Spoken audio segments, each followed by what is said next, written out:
हजरत बल दरगाह में जो हुआ, दोस्तों, वो किसी भी तरीके से माफी के लायक नहीं है।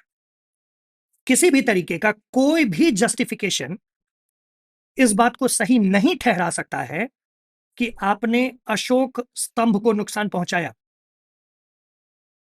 आप ये नहीं कह सकते हैं, चाहे आप कोई हो, कुछ भी फॉलो करते हो, कि आपके रिलीजियस सेंटिमेंट्स हर्ट हो रहे हैं।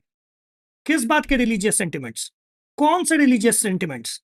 ये उस समय हर्ट नहीं हुए थे जिस समय कश्मीर से कश्मीरी पंडितों को भगाया जा रहा था। उस समय हर्ट नहीं हो रहे थे जिस समय कुरान के खिलाफ जाके पूरे कश्मीर को डिस्टर्ब करके खून बहाया जा रहा था। उस समय डिस्टर्ब नहीं हो रहे थे जिस समय पाकिस्तान के भीख के पैसों से कश्मीर में आतंकवाद फैलाया जा रहा था। उस समय सेंटिमेंट्स हर्ट नहीं हो रहे थे जिस समय पाकिस्तानी भीख के पैसों से यहां पर पत्थरबाजी की जा रही थी। अंद्राबी जी का एकदम सही कहना है कि ये वही आतंकवादी मानसिकता वाले लोग हैं जिन्होंने वहां पे अशोक स्तंभ पर जो है हमला किया है। मैं सिक्योरिटी फोर्सेस को यहां से कहना चाहूंगी, अपने हिंदुस्तान के प्राइम मिनिस्टर को और होम मिनिस्टर को कहना चाहती हूं यहां से, सर, मिलिटेंट यहां पे जंगलों में नहीं है। ये गुंडे हैं जिन्होंने आज पत्थर से एम्बलम तोड़ा। जो हमारा इलेक्टेड चीफ मिनिस्टर है, क्या वो एम्बलम साथ नहीं रखता है? कल से जो दरगाह शरीफ में जाएगा, पैसे जेब से घर में रख के जाएगा। और वो हमला सिर्फ और सिर्फ अशोक स्तंभ पर नहीं है, वो हमारे देश के अस्मिता पे हमला है। To hell with your religious sentiments if it comes to that. अगर आप देश के एम्बलम को नहीं दे सकते हैं अगर इज्जत, तो फिर आप पर देश का यही कानून कार्रवाई करेगा और सटीक कार्रवाई करेगा, ताकि आपको यह अंदाजा लगे कि आपका कब हर्ट होना चाहिए और कब नहीं। कश्मीर में 370 हट चुका है। अपने आप को फर्स्ट क्लास सिटीजन समझना, अपने आप को यह समझना कि हम जो करेंगे हमेशा लोग उसको लेके बार बार झुकेंगे, यह सोचना इन कश्मीरियत मानने वाले गद्दार कश्मीरियों को समझना पड़ेगा। It's high time. You are not a first class citizen and everybody else is not a second class citizen, and this country's rule will apply on you.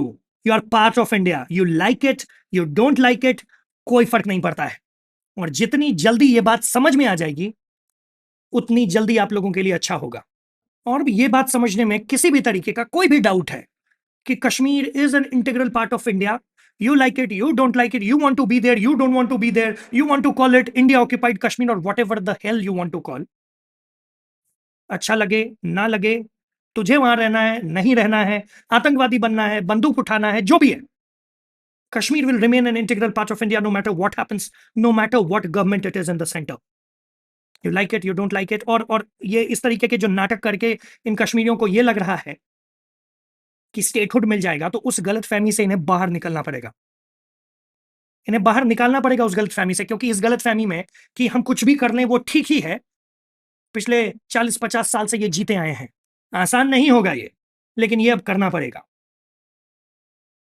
इसी कश्मीर में हमारे लाखों ऐसे भी कश्मीरी हैं जो इंडिया के साथ रहना चाहते हैं, शांति से जीना चाहते हैं, लेकिन यहीं पर कुछ गद्दार कश्मीरी जो कश्मीरियत का चोला ओढ़े इस तरीके का काम करते हैं। रिपोर्ट्स जो आ रही है उसमें रिपोर्ट्स है कि 25 लोगों को धरा जा चुका है और छोड़ा नहीं जाएगा। Crackdown was already going in Kashmir इससे पहले भी। एक भी आपका रिलेटिव अगर इंसर्जेंट निकल जाता है तो खत्म कहानी, आपको फिर गवर्नमेंट जॉब नहीं मिलती है। इनके साथ यही करना ही पड़ेगा। घी सीधे उंगली से नहीं निकल रही है, तो उसको मरोड़ने की भी जरूरत नहीं है। अगर तोड़ना पड़े तो तोड़ भी दी जाए, कोई दिक्कत वाली बात नहीं है। This is what it has come to, this is what it will be done. Enough of this bullshit already. Jai Hind.